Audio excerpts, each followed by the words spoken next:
সালামু আলাইকুম রহমতুল্লাহ। শুভ সকাল। আশা করি দেশে এবং প্রবাসে যারা আছেন সকলে ভালো আছেন। আমরা আর কোনো ছাড় দিব না। ৪৭ সাল থেকে ২০২৫ পর্যন্ত আমরা ছাড় দিয়েছি। আমরা বিশেষ করে যারা আলেম সমাজ আছে, আমি তো একজন আলেমের চামচা, আমিও বলতে চাই যে আমরা আর ছাড় দিব না। দেশে কোনো অন্যায় আমরা সহ্য করব না। আলেম ওলামাদেরকে বলবো, আর আপনারা চুপ থাকলে চলবে না। এই যে ১২ তারিখে নির্বাচন আসছে, একদল নাকি, হ্যাঁ, যারা সেকুলার বাংলাদেশে যারা সেকুলার আছে বর্তমানে, এরা কিন্তু সাপ।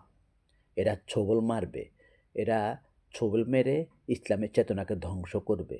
আর কেউ কেউ আছে যারা মানুষের রক্ত ঝরাইছে এই ২৪-এর ৫ই আগস্টের বা জুলাইতে, আগস্টে জুলাইয়ে, তাদেরকে ইয়ে করতে চায়, সম্পৃক্ত করতে চায় একদল আছে, হ্যাঁ? তারা জনগণের সাথে ভালো ব্যবহার করে ক্ষমা চেয়ে তারা রাজনীতি করবে, কোনো সমস্যা নেই। এখন আমাদের কাছেও খারাপ লাগে, আওয়ামী লীগ যদি থাকতো তাহলে নির্বাচনটা প্রাণবন্ত হতো। জাতীয় পার্টি, আওয়ামী লীগ, এদেরকে নিয়ে আমরা খেলতে চাই, খেলতে ভালো লাগবে। কিন্তু তারা তো একটা অপরাধ করেছে। নিরপরাধ নিরস্ত্র মানুষকে মেরেছে। এজন্য এদের অপেক্ষা করতে হবে অন্তত ৫ বছর।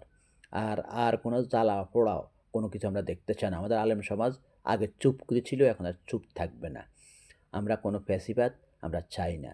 আর আমরা এই বাংলাদেশে জনগণ কি ইসলামপন্থীদেরকে ভোট দিবে না অন্যকে দিবে, সেটা বাংলাদেশের জনগণের ব্যাপারে কেউ মাথা ঘামালে সেই মাথা ভেঙে দিতে হবে।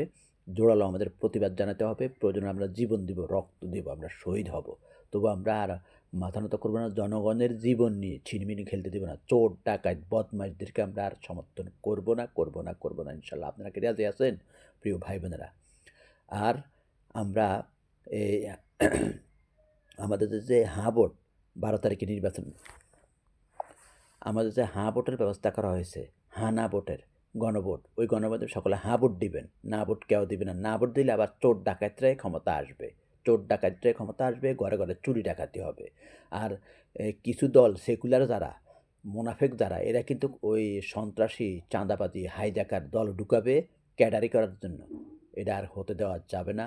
আলেম, আমার এখনকার ভিডিও আলেমদেরকে বলতে চাই, আপনারা চুপ থাকবেন না। আপনাদের সাথে আমরা আছি। আমরা জনগণের শান্তি চাই, সুখ চাই, আমরা জনগণের ভালো চাই। দুর্নীতিমুক্ত, দেশের টাকা পাচার করবে না এমন একটা সরকার আমরা চাই, ন্যায়পরায়ণ শাসক। আসসালামু আলাইকুম।